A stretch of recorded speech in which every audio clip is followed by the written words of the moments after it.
Hey gang, Ted Gravelin with today's TEDcast. Today I want to talk about two topics. A couple of things kind of came together and they're actually kind of related to each other.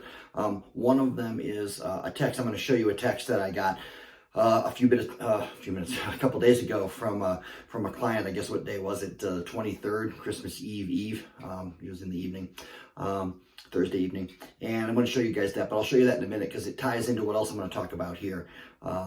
So the main topic is a conversation that was going on in a big thread in a Facebook group, and it started off by somebody asking, "Hey, what's your guys' net profit percent?"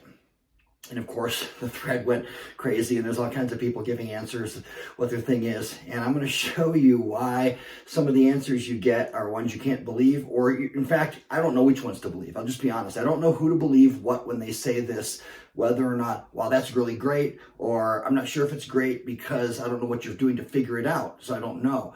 So I'm going to give you two scenarios here to show you how those numbers can be manipulated so that it can sound better than it is, or it might be a true number. We don't know, okay? Because when someone tells you their net profit percent, they're not telling you the rest of the story, how they got there.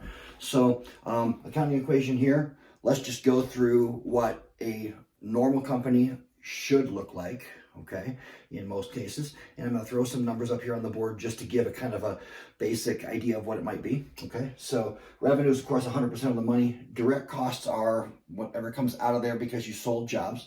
So let's put some percentages to it, some real numbers, okay? We'll do equipment cost of 25%.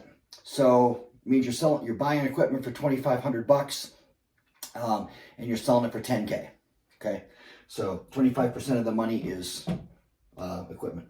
Then you got labor, 8%. You got, that's $800. You got commission, $800, 8%. You got financing cost, 5%, $500 or so. You got subs, 4%. And subtract all those out, you get 50% margin. Obviously 50% is kind of a nice round number. So then we have overhead, which are all the costs you have. Not because you sold jobs, just because of work, just because you're in business, you have insurance and fuel and trucks and office staff and the general manager's salary and, a bunch of stuff in there, right? And that's 30%, and you get net 20. So some guy says, hey, I made 20% net. Well, that's nice, as long as all this is what happened, how he got there, okay? Because these numbers could be off by a lot of things. Now let's go to the other extreme for someone who isn't figuring all this out, because I heard a different answer is like, well, if you're trying to figure out your net profit percent, just go in your QuickBooks and push the button for the report and it'll tell you. Well, it'll tell you whatever it is you put into the system. So if you haven't put in a labor rate or a commission or financing or something like that, it'll tell you whatever that number is. If you have, it tells you a different number. So let's go over to a company that would be like basically a very small operation, probably one truck, maybe a guy with a helper or something like that, but effectively like the most extreme version of not doing it this way, okay? So we're going to go to a guy with an equipment cost of 40%, okay? Meaning he's not selling this job for 10K. He's running by himself, and so he buys for $2,500. He's not getting a better deal than anybody else, but he's selling this for, what is that going to be? Like 6K, right? I guess that's 40%, right?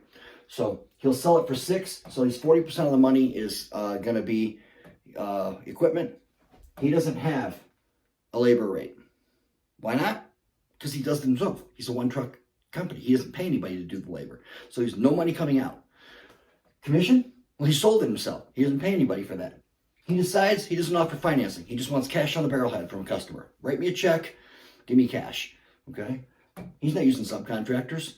I don't know if he has to or not, but he's not hiring an electrician to wire it up. He's not hiring a crane company. He's not doing any of that stuff. He's just kind of sneaking under the wire. Heck, for all we know, he's not doing permits either. That would be in here too. We don't know what's going on, but he doesn't take any other money out. He just buys the equipment and sells the job. Okay? So, wow, this guy is looking awesome. He's got a 60% margin instead of 50. And then his overhead's 22%. He says, I have low overhead. Well, why does he have low overhead? He has low overhead because he doesn't have an office staff. No one's answering his phones. He's just sending it to voicemail.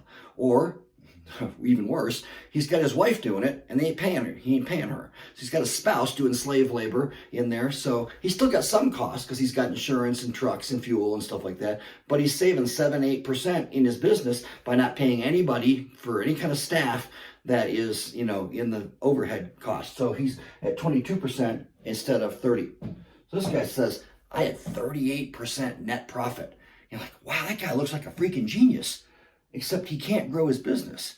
As soon as he has anything else going on with this, all these costs in here that he's not been figuring for, the very first time he hires an employee that wants to get paid for doing labor, or a guy who wants to sell something that's not him, or, you know, as soon as he starts offering financing or whatever, suddenly his numbers aren't going to look right, because he can go at his QuickBooks and push the button. It's going to say 38% and looks awesome. But if it's more like this, that's more real. Okay, so when someone's giving you numbers like that, there's a couple things going on with that. So I'm going to show you, I'm going to get my glasses out because I need to see my glasses to read this. Let's see. Text the other day, say, hey Ted, I just wanted to reach out to you. I hope you're good. I'm still using your business coaching every day in my business, and I wanted to give you an update.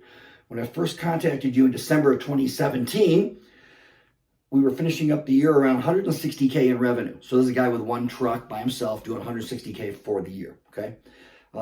You helped me straighten out some things and learn how to run a business. We finished 2018 around 360K. I stayed the course, and let's see. I stayed the course and finished 2019 around 750K. We amped it up and I changed my mindset, implemented more of what you were teaching, and finished 2020 at 1.35 million. As of today, we're looking to finish 2021 at 2.1 million with a 12% net profit. Just want to keep you posted. I appreciate what you've done for my business. That's what the text says. Let's go through a couple things what's in here. What's happened is, for this guy, in a couple of years, he went from doing it this way to doing it this way. And a couple of other things changed. One of the things he says here, we amped it up, I changed my mindset. So I called him after he sent this, and we had a conversation for about 20 minutes. And I said, hey, so what was it that changed in your mindset? He said, you know what happened? He goes, I decided that I can't be afraid of setting my prices the right way. And I have to set it so that I can get my customers to pay the right thing. And I can't be afraid of that. It doesn't matter what my competitors are doing. Just had to change my mind, and that was all the difference in the world. So that happened, okay? Big difference there. Big thing that happens there when you do that is you end up with a lot of changes in how you're doing it. Remember, this guy's selling this job for, you know, like $6,000, and this guy's selling it for 10, and their numbers are different. And that, so, you know, you can make an argument all day long about one way or the other, but the idea being that you have to build it so that people will, you know, you set your pricing what has to be to fit the math, and then you have to build your company to make that worth it. So what's interesting is this guy's in a town of 18,000 people. If you look at that, like part of the conversation we had is a town that size, if he took home 12% of 2.1 million, it's about $250,000 net. And he had already paid himself a hefty salary before that number was figured. So in the overhead and in the labor and in the commissions and stuff, he'd already paid himself a bunch of stuff, okay? So this is a guy making way above $300,000 a year in a town of 18,000 people.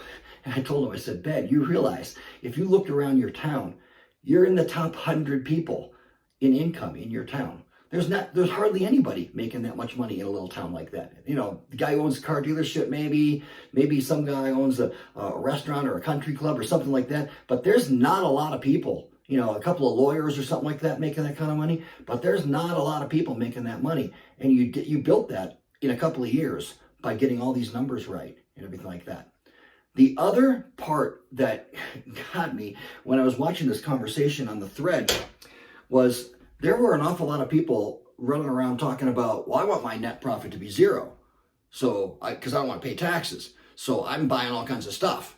You know, I'm hurry up and buy a bunch of tools before the end of the year. I'm going to buy a truck. I'm going to buy stuff like that. It's like, have I ever heard something so dumb in my life as to say, I'm going to spend money that I don't need to spend to keep from paying taxes? So let me give you an example of that.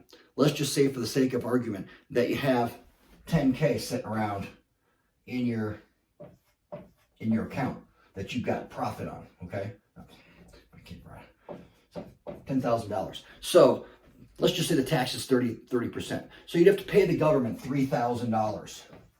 But you don't want to pay the government $3,000. So instead what you do is you go give the 10K to a car dealership or a tool supplier or something like that. So I'm going to go give away the 10K that's sitting in my bank account so that I don't have to give the government $3,000.